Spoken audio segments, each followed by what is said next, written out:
우리는 예수님을 우리 마음에 초대했습니다. 그런데 초대와 거주는 다릅니다. 손님은 거실에만 앉아 계시지만 주인은 모든 방을 드나드십니다. 혹시 여러분의 마음에도 예수님께 보여드리지 못한 방이 있지 않으신가요? 깨끗하게 정돈된 거실만 보여드리고 나머지 방들은 문을 닫아 걸고 계시진 않나요? 침실에는 밤마다 찾아오는 두려움과 불안이 쌓여 있습니다. 서재에는 하나님보다 더 사랑하는 것들이 가득 차 있습니다.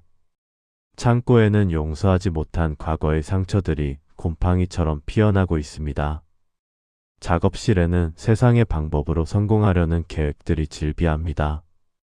놀이방에는 아무도 모를 거라 생각했던 비밀스러운 즐거움들이 숨어 있습니다. 우리는 예수님을 믿는다고 고백합니다. 교회도 열심히 다니고 찬양도 드리고 11조도 드립니다. 그런데 왜 이렇게 마음이 무거울까요? 왜 이렇게 기쁨이 없을까요? 왜 삶이 여전히 변하지 않을까요? 그 이유는 간단합니다. 우리가 예수님을 거실에만 모시고 살고 있기 때문입니다. 주일 아침에만, 예배 시간에만, 기도할 때만 잠깐 거실로 모셔오는 겁니다. 그리고 다시 나머지 방들은 우리가 관리하려고 합니다.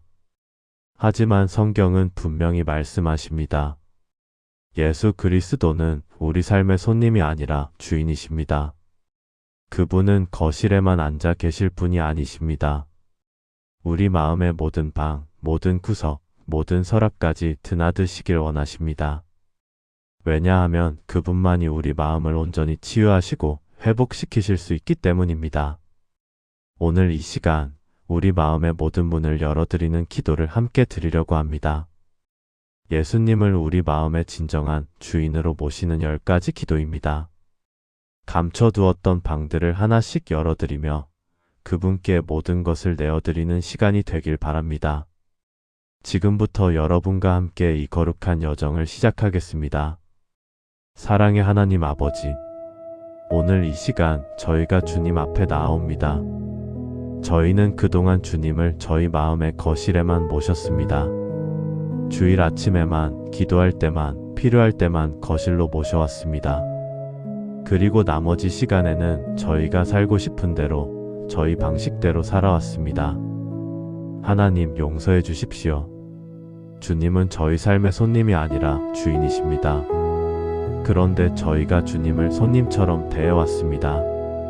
형식적인 예배, 습관적인 기도, 의무적인 헌금으로 주님을 만족시키려 했습니다. 성경은 이렇게 말씀하십니다.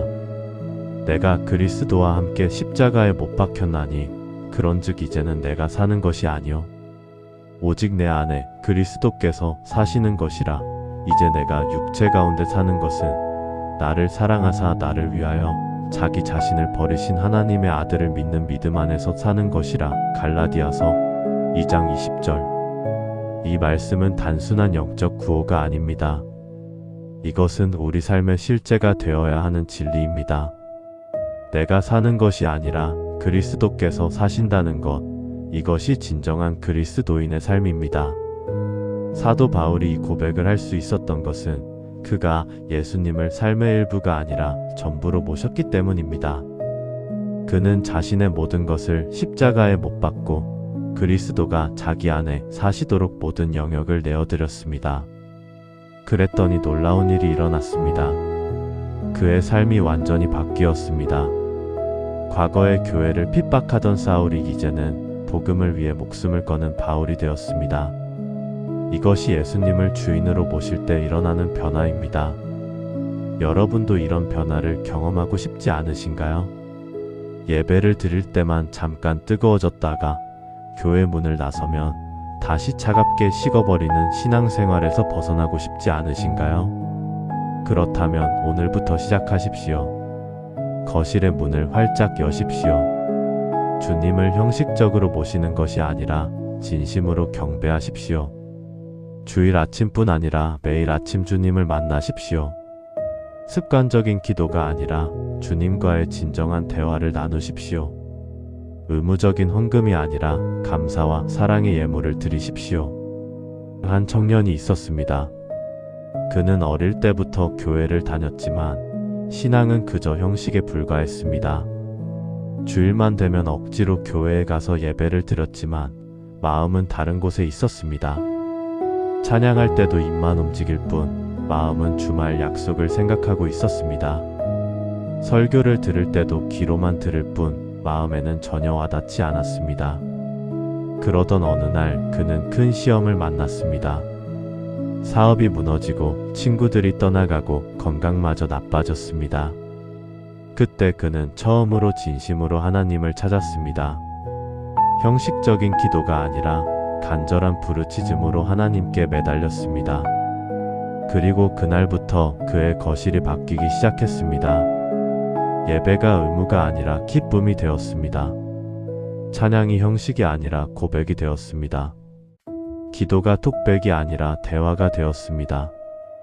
하나님께서는 그의 진심을 받으시고 그의 삶을 회복시켜 주셨습니다. 지금 그는 가장 행복한 그리스도인으로 살아가고 있습니다. 여러분도 오늘 이 시간 거실의 문을 활짝 여십시오. 형식이 아닌 진심으로, 의무가 아닌 사랑으로 주님을 예배하십시오. 그러면 주님께서 여러분의 거실에 임재하시고 그 임재가 여러분의 모든 삶을 변화시키실 것입니다. 이것이 첫 번째 방, 거실을 여는 기도입니다. 이제 두 번째 방으로 가보겠습니다. 거룩하신 하나님 아버지, 이제 저희 마음의 서재 문을 엽니다. 이곳은 저희의 생각과 지식이 쌓여 있는 곳입니다. 저희가 무엇을 중요하게 여기는지, 무엇을 가치 있게 생각하는지가 드러나는 공간입니다. 솔직히 고백합니다. 저희 서재에는 하나님보다 세상의 지식이 더 많이 쌓여 있습니다. 성경책보다 자기계발서가 더 많고 기도 제목보다 성공 전략이 더 많습니다. 하나님의 뜻을 구하기보다 세상의 방법을 찾는데 더 많은 시간을 쏟았습니다. 주님 용서해 주십시오. 성경은 분명히 말씀하십니다. 너희는 이 세대를 본받지 말고 오직 마음을 새롭게 함으로 변화를 받아 하나님의 선하시고 기뻐하시고 온전하신 뜻이 무엇인지 분별하도록 하라. 로마서 12장 2절. 이 말씀은 우리의 생각이 어디를 향해야 하는지 분명히 보여줍니다. 세상의 가치관을 본받지 말고 하나님의 말씀으로 마음을 새롭게 하라는 것입니다. 사도 바울이 로마 교회 성도들에게 이 편지를 쓸 당시 로마는 세계의 중심이었습니다. 로마의 철학, 로마의 문화, 로마의 가치관이 모든 것을 지배하고 있었습니다. 그 속에서 그리스도인으로 산다는 것은 쉽지 않았습니다. 세상은 계속해서 그들에게 속삭였습니다.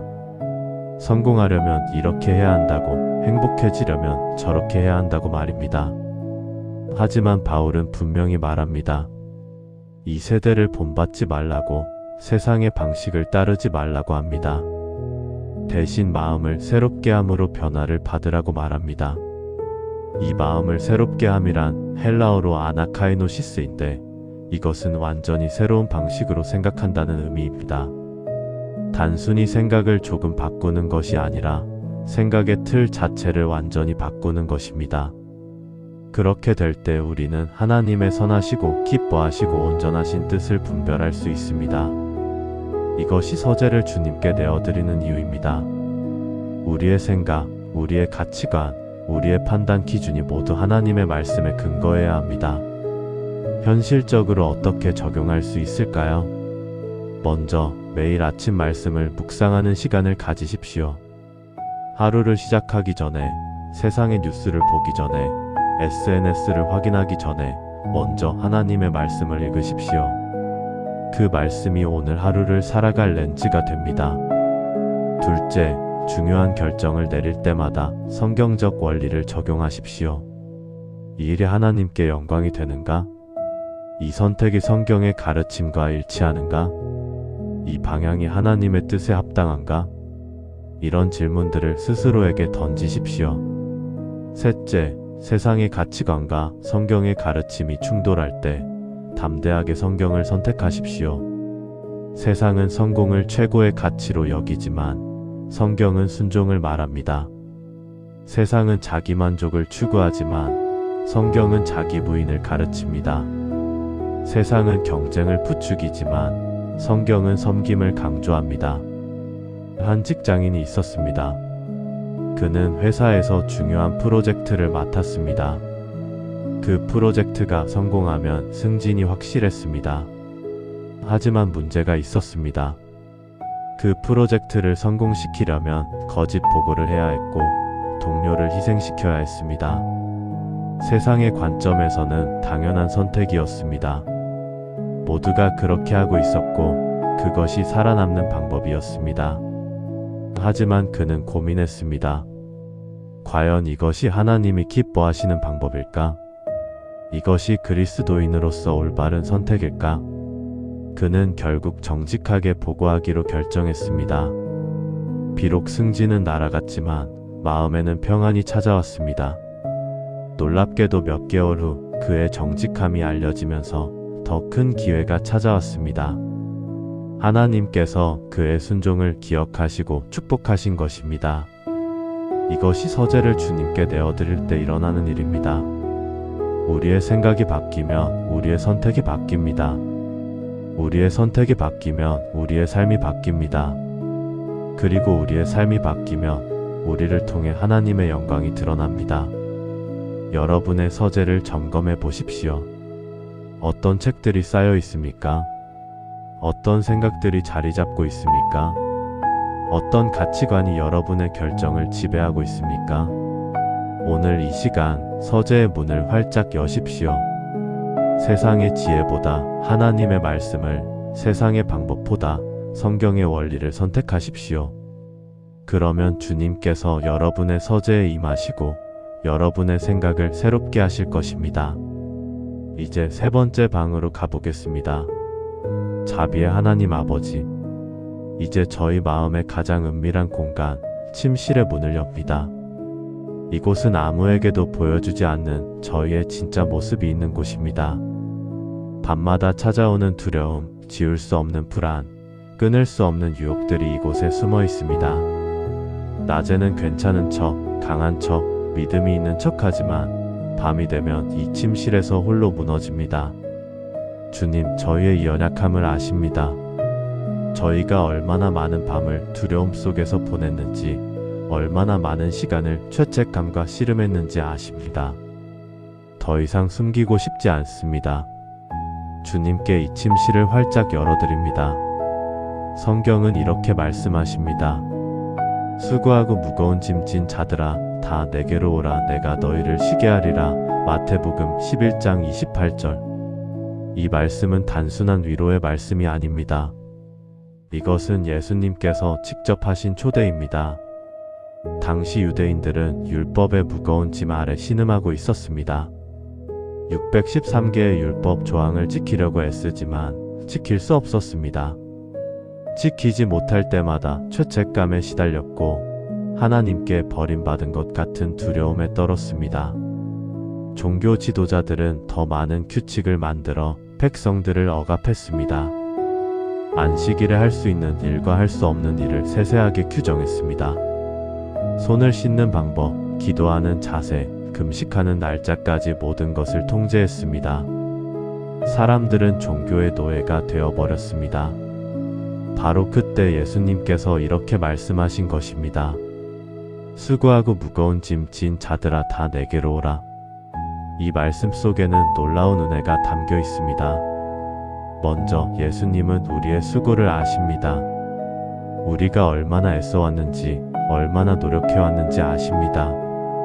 둘째, 예수님은 우리의 짐을 아십니다. 우리가 지고 있는 두려움의 짐, 죄책감의 짐, 불안의 짐을 아십니다. 셋째, 예수님은 우리를 초대하십니다. 다 내게로 오라고 하십니다. 완벽해질 때까지 기다리지 않으셔도 됩니다. 지금 그대로, 연약한 그대로 오라고 하십니다. 그리고 마지막으로 예수님은 약속하십니다. 내가 너희를 쉬게 하리라. 이것은 단순한 위로가 아닙니다. 이것은 확실한 약속입니다. 예수님께 나아가는 자는 반드시 쉼을 얻습니다. 이 쉼은 세상이 주는 쉼과 다릅니다. 세상은 문제를 피하거나 잊음으로써 잠시 쉼을 줍니다. 하지만 예수님은 문제의 근본을 해결하심으로써 진정한 쉼을 주십니다. 여러분의 침실에는 어떤 짐들이 쌓여 있습니까? 밤마다 찾아오는 불안과 두려움이 있습니까? 지울 수 없는 과거의 상처가 있습니까? 끊을 수 없는 죄악된 습관이 있습니까? 용서할 수 없는 원망과 분노가 있습니까? 더 이상 혼자 그 짐을 지지 마십시오. 예수님께 내어드리십시오. 한 여성이 있었습니다. 그녀는 10년 넘게 불면증에 시달렸습니다. 밤만 되면 온갖 부정적인 생각들이 몰려왔습니다. 과거의 실수들, 현재의 불안들, 미래의 두려움들이 그녀를 짓눌렀습니다. 약을 먹어도 소용없었고 상담을 받아도 나아지지 않았습니다. 그러던 어느 날 그녀는 한 가지를 결심했습니다. 매일 밤 잠들기 전 모든 걱정을 예수님께 고백하기로 한 것입니다. 처음에는 어색했습니다. 하나님께 이런 것까지 말씀드려도 되나 싶었습니다. 하지만 그녀는 계속했습니다. 주님, 내일 회의가 두렵습니다. 제 손에 맡겨주세요. 주님, 아이들 미래가 불안합니다. 주님께서 돌보아 주세요. 주님, 과거의 실수가 자꾸 떠오릅니다. 용서해 주시고 자유케 해주세요. 놀랍게도 며칠이 지나자 변화가 시작되었습니다. 마음의 평안이 찾아왔고 잠도 깊이 잘 수 있게 되었습니다. 문제가 해결된 것은 아니었습니다. 하지만 그 문제를 혼자 지는 것이 아니라 예수님과 함께 지게 되었습니다. 그것만으로도 충분했습니다. 지금 이 시간 여러분의 침실을 점검해 보십시오. 어떤 짐들을 홀로 지고 있습니까? 밤마다 여러분을 괴롭히는 것들이 무엇입니까? 그것들을 하나씩 예수님께 내어드리십시오. 주님께서는 여러분의 모든 짐을 받으시고 대신 평안을 주실 것입니다. 침실의 문을 활짝 여십시오. 은밀한 생각도 숨겨진 감정도 모두 주님께 고백하십시오. 그러면 주님께서 여러분의 침실에 임하시고 여러분에게 참된 쉼을 주실 것입니다. 이제 네 번째 방으로 가보겠습니다. 긍휼의 하나님 아버지, 이제 저희 마음의 창고 문을 엽니다. 이곳은 저희가 가장 열고 싶지 않았던 공간입니다. 용서하지 못한 상처들, 잊고 싶은 기억들, 치유되지 않은 아픔들이 이곳에 쌓여 있습니다. 시간이 지나면 나아질 줄 알았는데 오히려 곰팡이처럼 번져가고 있습니다. 그 상처들이 저희의 현재를 오염시키고 미래를 막아서고 있습니다. 주님, 이제 더 이상 과거에 붙잡혀 살고 싶지 않습니다. 이 창고의 문을 활짝 열고 주님께서 들어오시길 원합니다. 성경은 이렇게 말씀하십니다. 그러므로 누구든지 그리스도 안에 있으면 새로운 피조물이라, 이전 것은 지나갔으니 보라 새 것이 되었도다. 고린도후서 5장 17절. 이 말씀은 우리에게 놀라운 희망을 줍니다. 과거가 아무리 어두워도 그리스도 안에 있으면 새로운 피조물이 된다는 것입니다. 사도 바울이 이 편지를 쓸 당시 고린도 교회에는 과거가 복잡한 사람들이 많았습니다. 우상을 숭배하던 사람, 성적으로 문란했던 사람, 도둑질했던 사람, 술주정뱅이였던 사람들이 있었습니다. 그들의 과거는 너무나 어두웠고 상처도 깊었습니다. 어떤 이들은 과거의 죄책감에 시달렸고 어떤 이들은 과거의 상처에 갇혀 있었습니다. 그들은 스스로에게 물었습니다. 과연 나 같은 사람도 변할 수 있을까? 이렇게 더러웠던 내가 깨끗해질 수 있을까? 바로 그들에게 바울은 이렇게 선포합니다. 그리스도 안에 있으면 새로운 피조물이라. 이 말씀의 핵심은 새로운 피조물이라는 표현입니다. 헬라어로 카인의 크티시스인데 이것은 단순히 개선되거나 수리된 것이 아니라 완전히 새롭게 창조된 것을 의미합니다. 마치 하나님께서 천지를 창조하실 때처럼 우리를 완전히 새롭게 만드신다는 것입니다. 그러므로 이전 것은 지나갔다고 말씀하십니다. 과거의 죄, 과거의 상처, 과거의 실패가 더 이상 우리를 정의하지 못합니다. 우리는 이제 새 것이 되었습니다. 이것이 창고를 주님께 내어드려야 하는 이유입니다. 과거를 붙잡고 있는 한 우리는 새로운 피조물로 살 수 없습니다. 과거를 주님께 내어드릴 때 비로소 우리는 자유해집니다. 현실적으로 어떻게 적용할 수 있을까요? 첫째, 과거의 상처를 인정하십시오. 없었던 일로 하거나 괜찮은 척하지 마십시오. 그 아픔이 얼마나 깊었는지, 그 상처가 얼마나 컸는지 솔직하게 인정하십시오. 둘째, 그 상처를 주님께 고백하십시오. 주님, 이 일로 인해 제가 얼마나 아팠는지 아십니다. 이 상처가 얼마나 깊은지 아십니다. 저는 이제 더 이상 이 상처를 붙잡고 살고 싶지 않습니다. 주님께 맡겨드립니다. 셋째, 용서하기로 결단하십시오. 용서는 감정이 아니라 결단입니다. 상대방이 사과하지 않아도, 변하지 않아도 여러분은 용서할 수 있습니다. 왜냐하면 용서는 상대방을 위한 것이 아니라 여러분 자신을 위한 것이기 때문입니다. 넷째, 과거를 놓아주고 미래를 바라보십시오. 과거는 바꿀 수 없지만 미래는 만들어갈 수 있습니다. 과거의 상처에 묶여있지 말고 미래의 희망을 향해 나아가십시오. 한 남성이 있었습니다. 그는 어린 시절 아버지에게 학대를 받으며 자랐습니다. 신체적 학대뿐 아니라 정서적 학대도 심했습니다. 너는 쓸모없는 놈이야. 너 때문에 우리 가정이 불행해. 같은 말을 수없이 들으며 자랐습니다. 그 상처는 성인이 된 후에도 그를 괴롭혔습니다. 자존감은 바닥이었고 관계를 맺는 것도 두려웠습니다. 누군가 자신을 비난하면 과거의 아픔이 되살아나 감당할 수 없었습니다. 그는 결혼도 했고 자녀도 낳았지만 행복하지 않았습니다. 과거의 상처가 현재의 관계를 망치고 있었습니다. 그러던 어느 날 그는 더 이상 이렇게 살 수 없다고 결심했습니다. 그는 무릎 꿇고 하나님께 기도했습니다. 하나님, 저는 더 이상 이 상처를 붙잡고 살고 싶지 않습니다. 아버지를 용서하고 싶습니다. 저를 도와주세요. 그날 이후 그는 매일 용서하기로 결단했습니다. 과거의 기억이 떠오를 때마다 나는 용서합니다 라고 고백했습니다. 쉽지 않았습니다. 감정은 여전히 아팠고 상처는 쉽게 아물지 않았습니다. 하지만 그는 포기하지 않았습니다. 놀랍게도 시간이 지나면서 마음에 평안이 찾아왔습니다. 과거가 더 이상 그를 지배하지 못했습니다. 그는 이제 행복한 남편이 되었고 사랑이 넘치는 아버지가 되었습니다. 과거의 상처가 치유된 것입니다. 여러분의 창고에는 어떤 상처들이 쌓여 있습니까? 용서하지 못한 사람이 있습니까? 잊을 수 없는 아픔이 있습니까? 치유되지 않은 기억이 있습니까?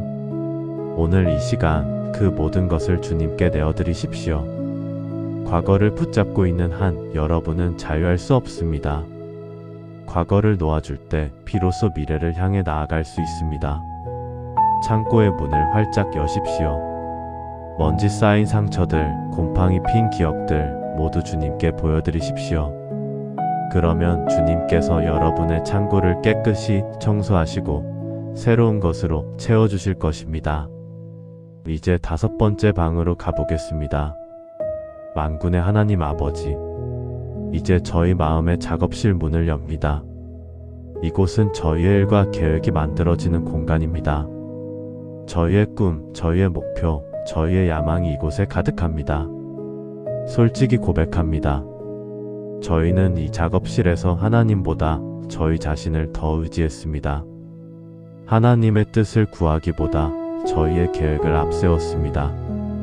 하나님의 방법을 찾기보다 세상의 전략을 따랐습니다.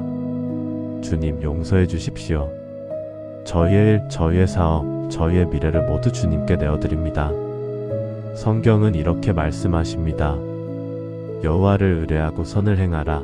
땅에 머물며 그의 성실을 먹을 거리로 삼을지어다. 또 여호와를 기뻐하라. 그가 내 마음의 소원을 내게 이루어 주시리로다. 내 길을 여호와께 맡기라. 그를 의지하면 그가 이루시고. 시편 37편 3절에서 5절. 이 말씀은 우리의 일과 계획에 대한 하나님의 원리를 보여줍니다. 다윗이 이 시편을 기록할 당시 그는 많은 어려움을 겪고 있었습니다. 악인들이 형통하고 의인들이 고난을 받는 현실을 보며 많은 사람들이 혼란스러워했습니다. 정직하게 살면 뭐하나? 결국 손해만 보는데 하나님의 방법으로는 성공할 수 없어. 세상의 방법을 따라야 해. 이런 생각들이 사람들의 마음을 흔들었습니다. 바로 그때 다윗은 이렇게 노래합니다. 여호와를 의뢰하고 선을 행하라. 첫 번째 원리는 의뢰입니다. 우리의 계획, 우리의 능력, 우리의 전략이 아니라 여호와를 의뢰하라는 것입니다. 여기서 의뢰하다는 히브리어로 바타흐인데 이것은 완전히 맡기고 안심한다는 의미입니다. 마치 아이가 아버지 품에 안겨 모든 것을 맡기고 편안히 쉬는 것처럼 우리도 하나님께 완전히 맡기고 안심하라는 것입니다. 두 번째 원리는 기뻐함입니다. 또 여호와를 기뻐하라. 그가 내 마음의 소원을 내게 이루어 주시리로다. 많은 사람들이 이 구절을 오해합니다. 내가 원하는 것을 하나님께 말씀드리면 하나님께서 그것을 이루어 주신다고 생각합니다. 하지만 이 말씀의 순서를 보십시오. 먼저 여호와를 기뻐하라고 하십니다. 여호와를 기뻐할 때 우리의 소원이 바뀝니다. 세상적인 욕심이 아니라 하나님의 뜻이 우리의 소원이 됩니다. 그때 하나님께서 그 소원을 이루어 주십니다. 세 번째 원리는 맡김입니다. 내 길을 여호와께 맡기라. 그를 의지하면 그가 이루시고. 우리는 계획하고 전략을 세우지만 결국 성패는 하나님께 달려 있습니다. 그러므로 우리의 길을 여호와께 맡기고 그분을 의지해야 합니다. 그러면 하나님께서 이루어 주십니다. 현실적으로 어떻게 적용할 수 있을까요? 첫째, 중요한 결정을 내리기 전에 먼저 하나님께 기도하십시오. 이 일이 하나님의 뜻에 합당한지, 이 방향이 옳은지 먼저 여쭤보십시오. 둘째, 계획을 세울 때 하나님의 영광을 최우선으로 고려하십시오. 이 사업이 성공하면 하나님께 영광이 되는가? 이 일을 통해 하나님의 이름이 높아지는가? 이런 질문들을 스스로에게 던지십시오.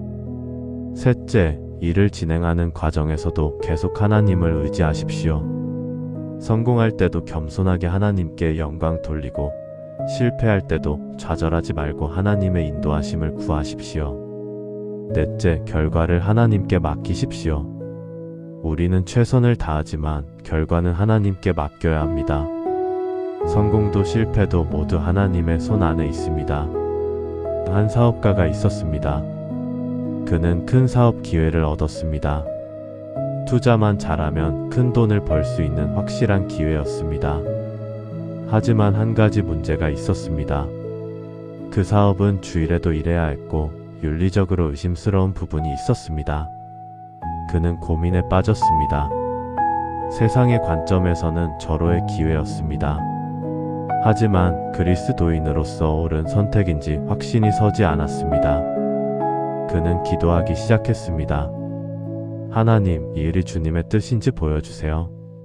제 욕심이 아니라 주님의 영광을 위한 일인지 알려주세요. 기도하는 중에 그는 깨달았습니다. 이 사업은 돈은 벌 수 있지만 하나님을 기쁘시게 할 수 없다는 것을 말입니다. 그는 결단했습니다. 그 기회를 포기하고 대신 하나님의 방법으로 사업을 하기로 했습니다. 주일은 반드시 쉬고 윤리적으로 의심스러운 일은 절대 하지 않기로 했습니다. 처음에는 손해를 봤습니다. 경쟁자들이 빠르게 성장하는 동안 그의 사업은 더디게 성장했습니다. 하지만 그는 흔들리지 않았습니다. 하나님을 의지하며 묵묵히 자기 길을 걸었습니다. 놀랍게도 몇 년 후 상황이 역전되었습니다. 윤리적으로 의심스러운 방법을 쓴 경쟁자들은 결국 망했고 그의 사업은 오히려 더 크게 성장했습니다. 하나님께서 그의 신실함을 축복하신 것입니다. 지금 그는 많은 사람을 고용하고 하나님의 영광을 위해 사업을 하고 있습니다. 여러분의 작업실은 어떻습니까? 여러분의 일, 여러분의 계획에서 하나님은 어디에 계십니까? 혹시 하나님을 제쳐두고 여러분의 방법으로만 일하고 있지 않습니까? 오늘 이 시간 작업실의 문을 활짝 여십시오. 여러분의 모든 계획, 모든 일, 모든 미래를 하나님께 내어드리십시오. 그러면 하나님께서 여러분의 작업실에 임하시고 여러분의 일을 축복하실 것입니다. 이제 6번째 방으로 가보겠습니다. 생명의 하나님 아버지, 이제 저희 마음의 식당 문을 엽니다. 이곳은 저희의 욕구와 갈망이 채워지는 공간입니다. 무엇으로 배고픔을 채우는지, 무엇으로 목마름을 해소하는지가 드러나는 곳입니다. 솔직히 고백합니다. 저희는 영혼의 허기를 세상의 음식으로 채우려 했습니다. 성공으로, 돈으로, 인정으로, 쾌락으로 저희의 공허함을 메우려 했습니다. 하지만 먹어도 배부르지 않았고 마셔도 목마름이 해소되지 않았습니다. 주님, 이제 깨달았습니다. 저희 영혼의 진정한 양식은 주님밖에 없다는 것을 말입니다. 성경은 이렇게 말씀하십니다. 예수께서 이르시되 내가 곧 생명의 떡이니 내게 오는 자는 결코 줄이지 아니할 터이요 나를 믿는 자는 영원히 목마르지 아니하리라. 요한복음 6장 35절. 이 말씀은 예수님께서 직접 하신 놀라운 선언입니다. 이 말씀이 선포된 배경을 보면 더 깊은 의미를 알 수 있습니다. 예수님께서 오병이어의 기적으로 5,000명을 먹이신 다음 날이었습니다. 사람들이 다시 예수님을 찾아왔습니다.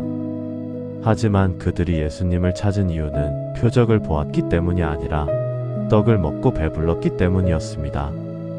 그들은 또다시 빵을 얻기 위해 예수님을 따라온 것입니다. 예수님께서는 그들의 마음을 꿰뚫어 보셨습니다.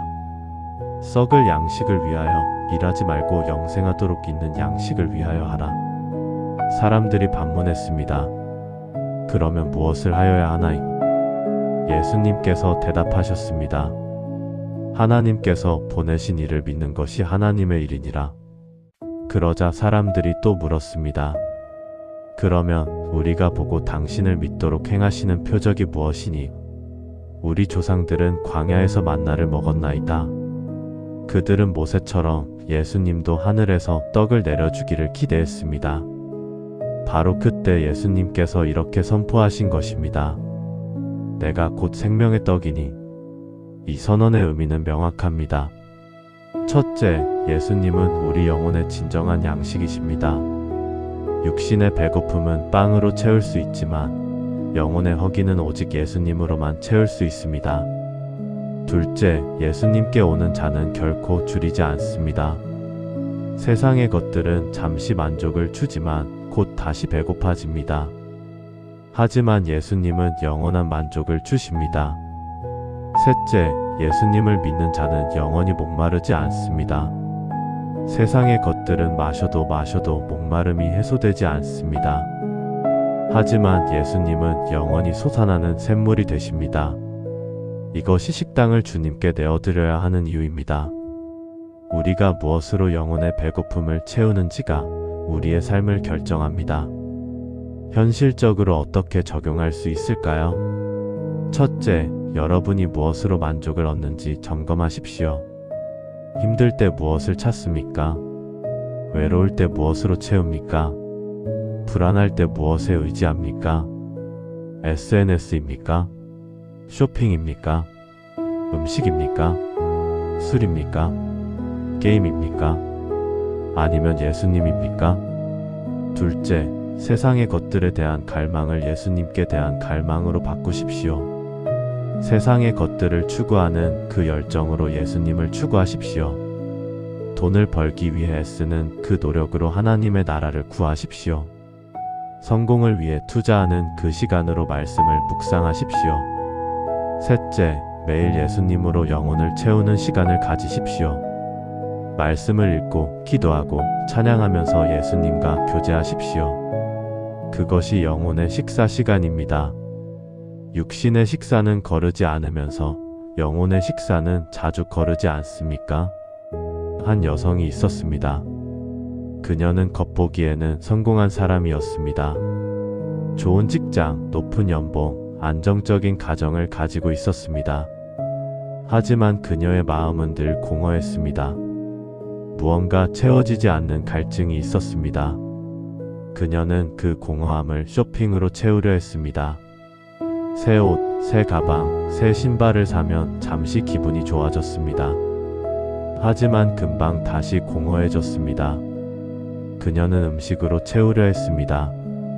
맛있는 음식을 먹으면 잠시 만족했습니다. 하지만 그것도 오래가지 않았습니다.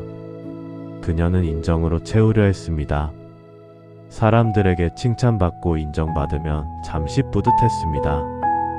하지만 그것마저도 공허함을 채우지 못했습니다. 그러던 어느 날 그녀는 교회 수련회에 참석했습니다. 그곳에서 그녀는 처음으로 진짜 예배를 경험했습니다. 찬양하는 중에 눈물이 쏟아졌고 말씀을 들을 때 마음이 뜨거워졌습니다. 그날 밤 그녀는 깨달았습니다. 내가 찾던 것이 바로 이것이었구나. 내 영혼이 갈망하던 것이 바로 예수님이었구나. 그날 이후 그녀의 삶이 바뀌었습니다. 쇼핑에 쓰던 시간을 말씀 묵상에 썼고 맛집을 찾아다니던 시간을 예배와 기도에 썼습니다. 놀랍게도 그녀의 마음에 진정한 만족이 찾아왔습니다. 세상의 것들을 덜 가졌는데 오히려 더 행복해졌습니다. 예수님으로 채워진 영혼은 무엇과도 비교할 수 없었습니다. 여러분의 식당은 어떻습니까? 무엇으로 여러분의 영혼을 채우고 있습니까? 세상의 것들로 배고픔을 달래려 하다가 오히려 더 허기지지 않습니까? 오늘 이 시간 식당의 문을 활짝 여십시오. 세상의 음식이 아닌 생명의 떡이신 예수님으로 여러분의 영혼을 채우십시오. 그러면 여러분은 결코 줄이지 않고 영원히 목마르지 않을 것입니다. 이제 7번째 방으로 가보겠습니다. 의로우신 하나님 아버지, 이제 저희 마음에 가장 감추고 싶었던 공간, 놀이방의 문을 엽니다. 이곳에는 아무에게도 말하지 못한 비밀스러운 즐거움들이 있습니다. 낮에는 거룩한 척, 경건한 척하지만 혼자 있을 때 몰래 찾아가는 곳입니다. 중독처럼 끊을 수 없는 습관들, 정당화하며 계속하는 죄들이 이곳에 숨어 있습니다. 주님, 더 이상 숨기고 싶지 않습니다. 이 놀이방의 문을 활짝 열고 주님의 빛이 들어오기를 원합니다. 성경은 이렇게 말씀하십니다. 그러므로 우리가 믿음으로 의롭다 하심을 받았으니 우리 주 예수 그리스도로 말미암아 하나님과 화평을 누리자. 또한 그로 말미암아 우리가 믿음으로 서 있는 이 은혜에 들어감을 얻었으며 하나님의 영광을 바라고 즐거워하느니라. 로마서 5장 1절에서 2절. 이 말씀은 우리에게 진정한 즐거움이 무엇인지 보여줍니다. 사도 바울이 이 편지를 쓸 당시 로마는 쾌락의 도시였습니다. 경기장에서는 검투사들의 피비린내 나는 싸움이 오락거리였고 연회장에서는 방탕한 파티가 열렸습니다. 목욕탕에서는 온갖 성적 타락이 일어났고 신전에서는 음행이 종교의 이름으로 행해졌습니다. 사람들은 쾌락을 추구했지만 진정한 만족을 얻지 못했습니다. 더 자극적인 것을 찾아 헤맸지만 영혼의 허기는 채워지지 않았습니다. 바로 그 시대에 바울은 이렇게 선포합니다. 우리의 진정한 즐거움은 하나님의 영광을 바라는 데 있다고 말입니다. 이 말씀의 핵심은 하나님과 화평을 누리자는 표현입니다. 헬라어로 에이레네인데 이것은 단순한 평화가 아니라 완전한 안녕과 복지를 의미합니다. 우리가 예수 그리스도를 통해 하나님과 화목하게 되었으므로 이제 하나님과의 관계에서 오는 완전한 평안과 기쁨을 누릴 수 있다는 것입니다. 또한 바울은 하나님의 영광을 바라고 즐거워하는 이라고 말합니다. 여기서 즐거워하다는 헬라어로 카우카우마이인데 이것은 큰 소리로 자랑하며 기뻐한다는 의미입니다. 즉, 우리의 진정한 즐거움은 세상의 쾌락이 아니라 하나님의 영광을 바라보는 데 있다는 것입니다. 이것이 놀이방을 주님께 내어드려야 하는 이유입니다. 세상의 쾌락은 잠깐 동안 즐거움을 주지만 결국 공허함과 죄책감만 남깁니다. 하지만 하나님 안에서 누리는 기쁨은 영원하고 순수하며 진정한 만족을 줍니다.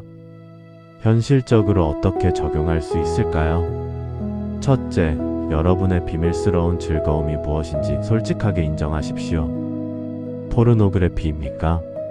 도박입니까? 술입니까? 게임입니까? SNS 중독입니까? 쇼핑 중독입니까? 음식 중독입니까? 그것이 무엇이든 더 이상 숨기지 말고 솔직하게 인정하십시오. 둘째, 그 즐거움이 여러분에게 어떤 영향을 미치는지 직시하십시오. 잠깐의 쾌락 후에 찾아오는 공허함, 죄책감, 수치심을 있는 그대로 보십시오. 그것이 여러분의 관계를 어떻게 망치고 삶을 어떻게 파괴하는지 직시하십시오. 셋째, 그것을 주님께 고백하고 도움을 구하십시오. 혼자 힘으로 끊을 수 없습니다. 주님의 은혜가 필요합니다. 주님, 저는 이 죄를 끊을 수 없습니다. 도와주세요. 라고 솔직하게 기도하십시오. 넷째, 세상의 쾌락을 하나님 안에서의 기쁨으로 대체하십시오. 게임하는 시간에 성경을 읽으십시오. 술 마시는 시간에 찬양하십시오. 포르노를 보는 시간에 기도하십시오. 처음에는 어색하고 재미없을 수 있습니다. 하지만 계속하다 보면 하나님 안에서 누리는 기쁨이 세상의 쾌락보다 훨씬 크다는 것을 깨닫게 될 것입니다. 한 청년이 있었습니다. 그는 10년 넘게 포르노 중독에 시달렸습니다. 처음에는 호기심으로 시작했지만 점점 빠져들었습니다. 끊으려고 수없이 시도했지만 번번이 실패했습니다. 스스로를 혐오했고 하나님께 버림받았다고 생각했습니다. 교회는 다녔지만 진정한 기쁨이 없었습니다. 찬양할 때도 기도할 때도 마음 한구석에는 죄책감이 자리 잡고 있었습니다. 그러던 어느 날 그는 더 이상 참을 수 없었습니다. 그는 신뢰하는 목회자를 찾아가 모든 것을 고백했습니다. 얼마나 두려웠는지 모릅니다. 정죄받을 줄 알았습니다. 하지만 목회자는 그를 정죄하지 않았습니다. 오히려 그를 안아주며 함께 울어주었습니다. 그리고 함께 기도해 주었습니다. 그날 이후 그는 혼자 싸우지 않았습니다. 유혹이 올 때마다 목회자에게 전화했고 함께 기도했습니다. 말씀을 묵상하며 하나님의 사랑을 깊이 경험했습니다. 찬양하며 하나님의 임재를 체험했습니다. 쉽지 않았습니다. 수없이 넘어졌지만 그때마다 다시 일어났습니다. 놀랍게도 1년 후 그는 완전히 자유해졌습니다. 포르노를 보고 싶은 욕망이 사라졌습니다. 그 대신 하나님의 말씀을 사모하는 마음이 생겼습니다. 지금 그는 같은 문제로 고민하는 사람들을 돕는 사역을 하고 있습니다. 하나님께서 그의 아픔을 통로 삼아 다른 이들을 치유하고 계십니다. 여러분의 놀이방에는 어떤 비밀들이 숨어 있습니까? 끊을 수 없는 습관이 있습니까? 정당화하며 계속하는 죄가 있습니까? 오늘 이 시간 더 이상 숨기지 마십시오. 주님께 모든 것을 고백하십시오. 놀이방의 문을 활짝 여십시오. 그러면 주님께서 여러분의 놀이방을 깨끗이 청소하시고 세상의 쾌락이 아닌 하나님 안에서의 진정한 기쁨으로 채워주실 것입니다. 이제 8번째 방으로 가보겠습니다. 엘샤다이 전능하신 하나님 아버지, 이제 저희 마음의 가장 깊은 곳 지하실의 문을 엽니다. 이곳은 빛이 들어오지 않는 어두운 공간입니다. 깊은 두려움, 말할 수 없는 불안, 설명할 수 없는 공포가 이곳에 도사리고 있습니다. 혼자 있을 때면 이 지하실에서 올라오는 두려움에 짓눌립니다. 미래에 대한 불안, 실패에 대한 공포, 거절당할까 하는 두려움이 저희를 괴롭힙니다. 주님, 이제 이 어둠을 더 이상 감당할 수 없습니다. 지하실에 주님의 빛이 비추기를 간절히 원합니다. 성경은 이렇게 말씀하십니다. 두려워하지 말라. 내가 너와 함께 함이라. 놀라지 말라. 나는 내 하나님이 됨이라. 내가 너를 굳세게 하리라. 참으로 너를 도와주리라. 참으로 나의 의로운 오른손으로 너를 붙들리라. 이사야 41장 10절. 이 말씀은 우리의 두려움에 대한 하나님의 완벽한 답변입니다. 이사야 선지자가 이 예언을 기록할 당시 이스라엘 백성은 극심한 두려움에 떨고 있었습니다. 강대국 바벨론의 위협 앞에서 그들은 무력했습니다. 언제 침략당할지, 언제 포로로 잡혀갈지 알 수 없었습니다. 미래는 암담했고 희망은 보이지 않았습니다. 사람들은 두려움에 떨며 물었습니다. 하나님께서 우리를 버리신 것은 아닐까? 우리의 미래는 어떻게 될까? 이 고난에서 벗어날 수 있을까? 바로 그들에게 하나님께서 이사야를 통해 말씀하십니다. 두려워하지 말라. 이 명령은 단순한 격려가 아닙니다. 이것은 하나님의 권위 있는 선언입니다. 왜 두려워하지 말아야 할까요? 내가 너와 함께함이라. 첫 번째 이유는 임재입니다. 하나님께서 우리와 함께 계시기 때문입니다. 혼자가 아닙니다. 외롭지 않습니다. 하나님께서 항상 우리 곁에 계십니다. 나는 내 하나님이 됨이라. 두 번째 이유는 관계입니다. 하나님께서 우리의 하나님이 되어주시기 때문입니다. 단지 창조주가 아니라 우리의 하나님이십니다. 우리를 사랑하시고 돌보시고 책임지시는 하나님이십니다. 내가 너를 굳세게 하리라. 세 번째 이유는 능력입니다. 하나님께서 우리를 강하게 하시기 때문입니다. 우리는 약하지만 하나님께서 우리를 굳세게 하십니다. 참으로 너를 도와주리라. 네 번째 이유는 도우심입니다. 하나님께서 우리를 돕기로 약속하셨기 때문입니다. 혼자 감당할 수 없을 때 하나님께서 도와주십니다. 참으로 나의 의로운 오른손으로 너를 붙들리라. 다섯 번째 이유는 보호하심입니다. 하나님께서 우리를 붙잡고 계시기 때문입니다. 우리가 하나님을 붙잡는 것이 아니라 하나님께서 우리를 붙잡고 계십니다. 이것이 지하실을 주님께 내어드려야 하는 이유입니다. 우리의 두려움과 불안은 혼자 감당할 수 없습니다. 하지만 하나님과 함께라면 이길 수 있습니다. 현실적으로 어떻게 적용할 수 있을까요? 첫째, 여러분의 두려움이 무엇인지 구체적으로 파악하십시오. 막연한 불안이 아니라 정확히 무엇이 두려운지 적어보십시오. 실패가 두렵습니까? 거절이 두렵습니까?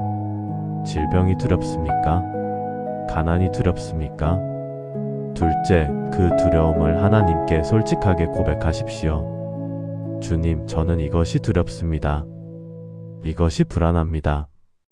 하나님 앞에서는 강한 척할 필요가 없습니다. 우리의 연약함을 있는 그대로 보여드려도 됩니다. 셋째, 두려움이 찾아올 때마다 이사야 41장 10절을 암송하십시오. 두려워하지 말라. 내가 너와 함께함이라. 이 말씀을 반복해서 암송하면 두려움이 사라지고 평안이 찾아옵니다. 넷째, 과거에 하나님께서 도우신 경험들을 기억하십시오. 그때도 두려웠지만 하나님께서 함께 하셨습니다. 지금도 마찬가지입니다. 하나님은 변하지 않으십니다. 한 어머니가 있었습니다. 그녀는 아들이 큰 수술을 받아야 한다는 소식을 들었습니다. 수술 성공률은 50%였습니다. 그녀는 극심한 두려움에 떨었습니다. 아들을 잃을지도 모른다는 공포가 그녀를 짓눌렀습니다. 밤마다 지하실에서 올라오는 두려움에 잠을 이룰 수 없었습니다.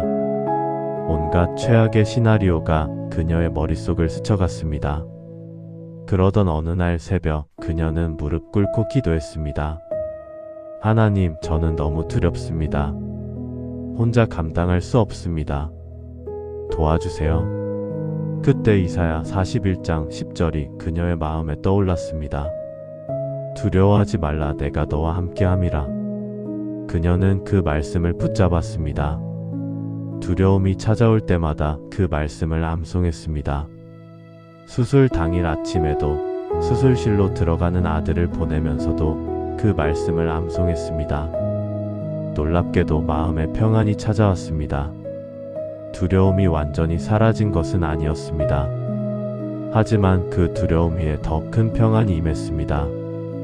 하나님께서 함께 하신다는 확신이 두려움을 이겼습니다. 수술은 성공적이었고 아들은 완전히 회복되었습니다. 그녀는 지금도 그때의 경험을 간증합니다. 하나님께서 저와 함께 하셨습니다. 그분이 저를 붙들어 주셨습니다. 여러분의 지하실에는 어떤 두려움들이 숨어 있습니까? 미래에 대한 불안이 있습니까? 실패에 대한 공포가 있습니까? 거절당할까 하는 두려움이 있습니까? 오늘 이 시간 지하실의 문을 활짝 여십시오. 어둠 속에 숨은 두려움들을 빛 가운데로 끌어내십시오. 그러면 주님께서 여러분의 지하실에 들어오셔서 모든 두려움을 몰아내시고 평안으로 채워주실 것입니다. 이제 9번째 방으로 가보겠습니다. 평강의 하나님 아버지, 이제 저희 마음의 발코니 문을 엽니다. 이곳은 세상과 소통하는 공간입니다. 이곳에서 저희는 다른 사람들을 만나고 관계를 맺고 대화를 나눕니다. 솔직히 고백합니다. 저희는 이 발코니에서 사랑보다 비판을, 이해보다 판단을, 용서보다 정죄를 더 많이 표현했습니다. 상처를 주고 미움을 품고 관계를 망쳤습니다. 주님 용서해 주십시오. 이제 저희의 관계, 저희의 말, 저희의 태도를 모두 주님께 내어드립니다. 성경은 이렇게 말씀하십니다. 그러므로 형제들아, 내가 하나님의 모든 자비하심으로 너희를 권하노니 너희 몸을 하나님이 기뻐하시는 거룩한 산 제물로 드리라. 이는 너희가 드릴 영적 예배니라. 로마서 12장 1절. 이 말씀은 우리의 관계와 삶이 어떠해야 하는지 보여줍니다. 사도 바울이 로마서를 기록할 때 11장까지는 교리에 대해 설명했습니다.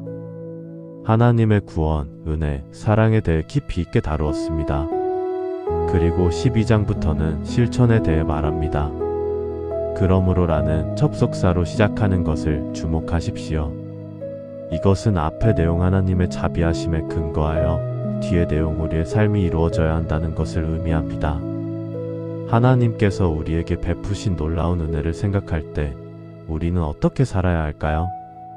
바울은 너희 몸을 하나님이 기뻐하시는 거룩한 산 제물로 드리라고 말합니다. 구약시대에는 죽은 짐승을 제물로 드렸습니다. 하지만 신약시대에는 살아있는 우리 자신을 제물로 드립니다. 이것이 무슨 의미일까요? 우리의 몸, 즉 우리의 전 존재를 하나님께 드린다는 것입니다. 우리의 입으로 사랑의 말을 하고, 우리의 손으로 선한 일을 하고, 우리의 발로 복음을 전하고, 우리의 귀로 형제의 아픔을 들어주는 것입니다. 특히 관계에서 이것이 어떻게 나타나야 할까요? 로마서 12장은 계속해서 구체적으로 설명합니다.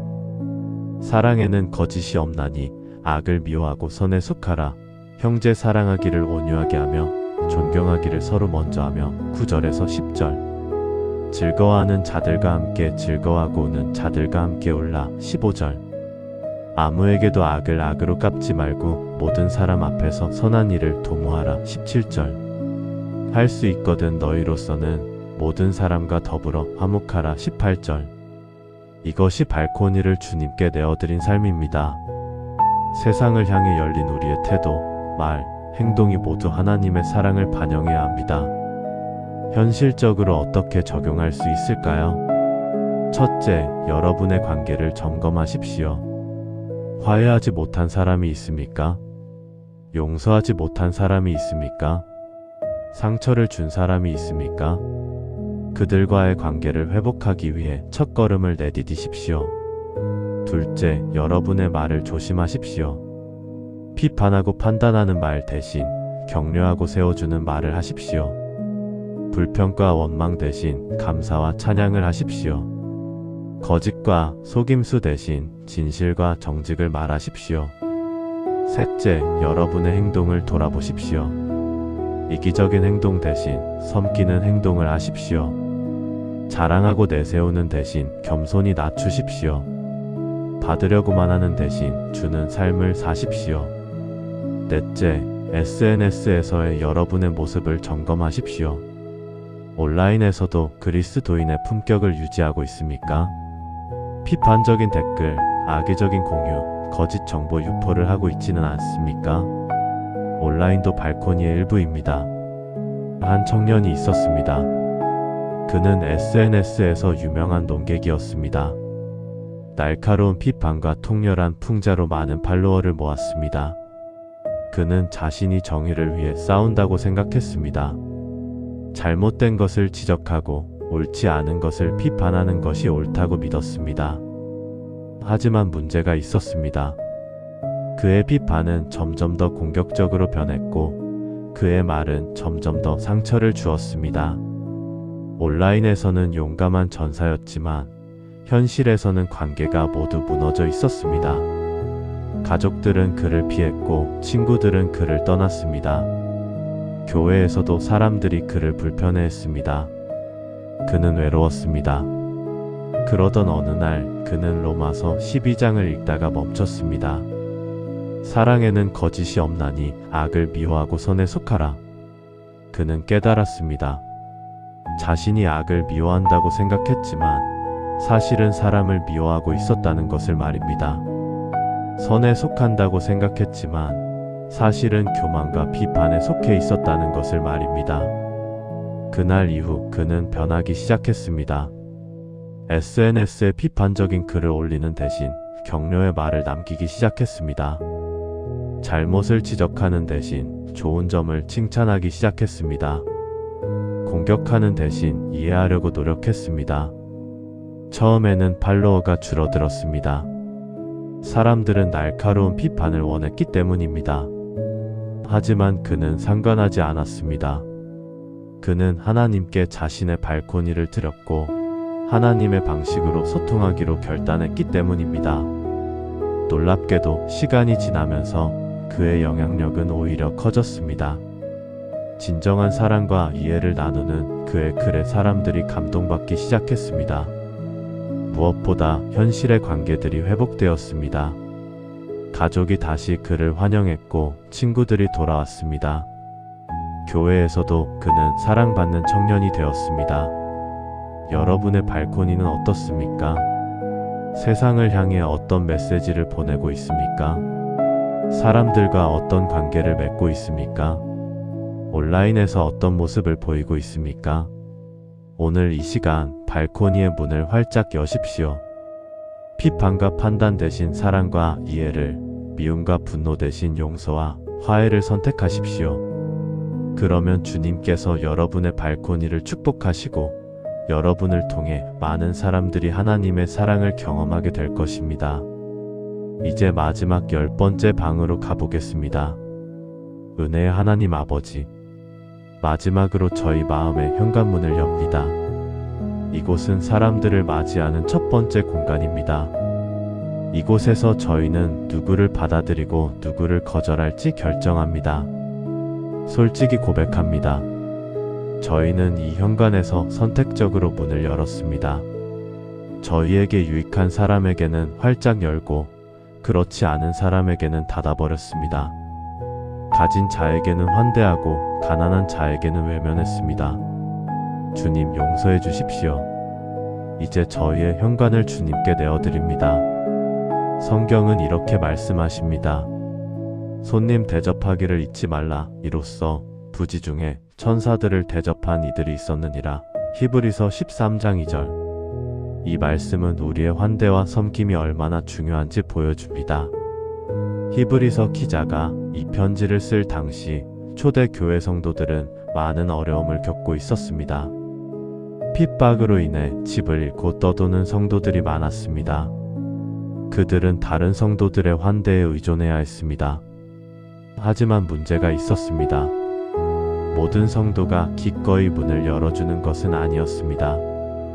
낯선 사람을 집에 받아들이는 것은 위험했고 경제적 부담도 컸습니다. 게다가 가짜 선지자들도 많아서 누구를 믿어야 할지 알 수 없었습니다. 바로 그때 히브리서 기자는 이렇게 권면합니다. 손님 대접하기를 잊지 말라. 그리고 그 이유를 설명합니다. 이로써 부지 중에 천사들을 대접한 이들이 있었느니라. 이것은 구약의 여러 이야기를 암시합니다. 아브라함이 세 나그네를 대접했는데 그들이 천사였습니다. 창세기 18장. 롯이 두 나그네를 환대했는데 그들도 천사였습니다.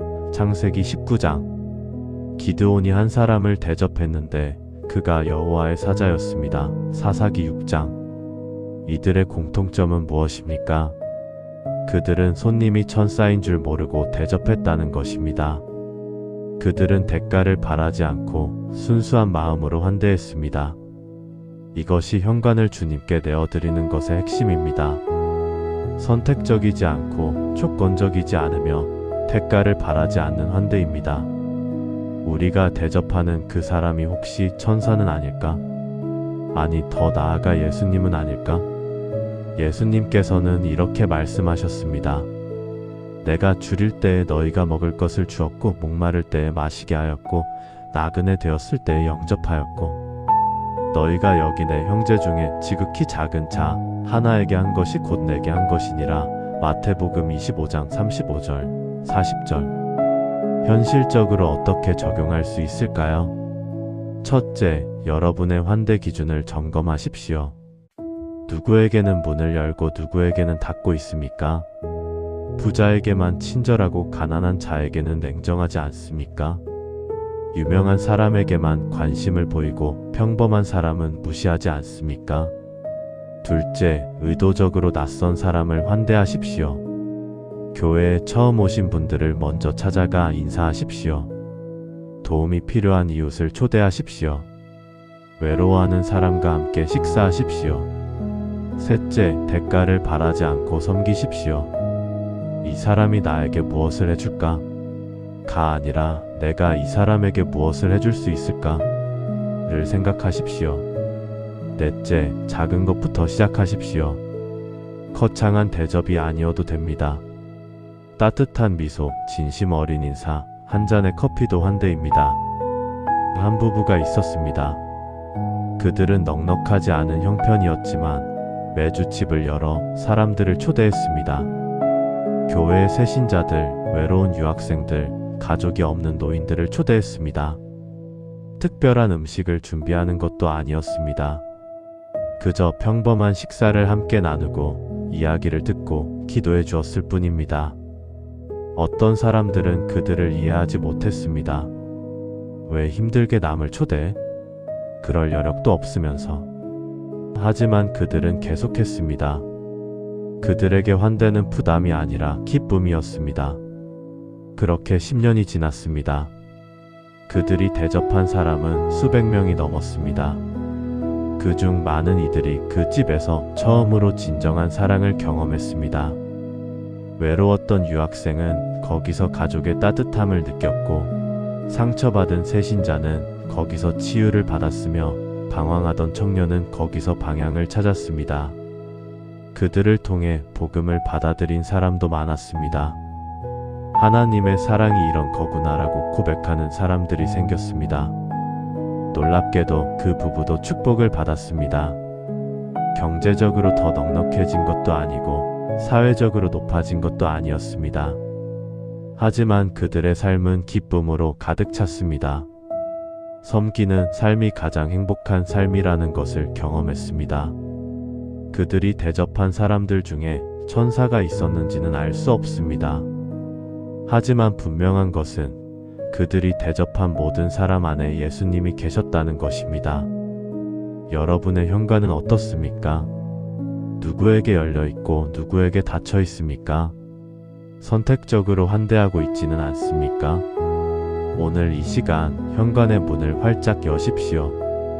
부자든 가난한 자든 높은 자든 낮은 자든 익숙한 자든 낯선 자든 모두를 환대하십시오.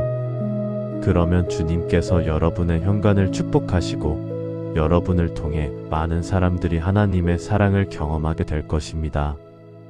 사랑하는 여러분, 오늘 우리는 함께 우리 마음의 집 전체를 돌아보았습니다. 거실에서 시작해서 서재, 침실, 창고, 작업실, 식당, 놀이방, 지하실, 발코니, 그리고 현관까지 모든 방의 문을 열고 예수님을 초대했습니다. 이제 예수님은 우리 마음의 손님이 아니라 주인이십니다. 거실에만 계시는 분이 아니라 모든 방을 드나드시는 분이십니다. 우리가 감춰두었던 부끄러운 모습도 숨기고 싶었던 약한 모습도 이제 예수님께 다 보여드렸습니다. 그리고 예수님은 우리를 정죄하지 않으시고 오히려 우리를 사랑으로 감싸주셨습니다. 이제부터는 다르게 살아갈 수 있습니다. 형식적인 신앙이 아니라 실제적인 신앙으로 살 수 있습니다. 거실에서만 만나는 예수님이 아니라 모든 순간 함께 하시는 예수님을 경험할 수 있습니다. 여러분도 오늘 이 시간 마음의 모든 문을 열어드리시길 바랍니다. 더 이상 닫아 걸고 숨기는 방이 없도록 예수님께 모든 것을 내어드리시길 바랍니다. 그리고 그분을 여러분 삶의 진정한 주인으로 모시시길 바랍니다. 그렇게 될 때 여러분의 삶은 완전히 바뀔 것입니다. 내 마음의 그리스도의 집이 단순한 제목이 아니라 여러분의 삶의 실제가 되길 기도합니다. 오늘 이 말씀이 여러분의 마음에 깊이 새겨지시길 바랍니다. 그리고 이 은혜를 혼자만 간직하지 마시고 여러분의 가족, 친구, 이웃들과 함께 나누시길 바랍니다. 댓글로 아멘이라고 고백해 주시고 좋아요와 구독으로 더 많은 분들이 이 은혜를 함께 누릴 수 있도록 동참해 주시길 부탁드립니다. 하나님의 은혜가 여러분 모두와 함께 하시길 기도합니다.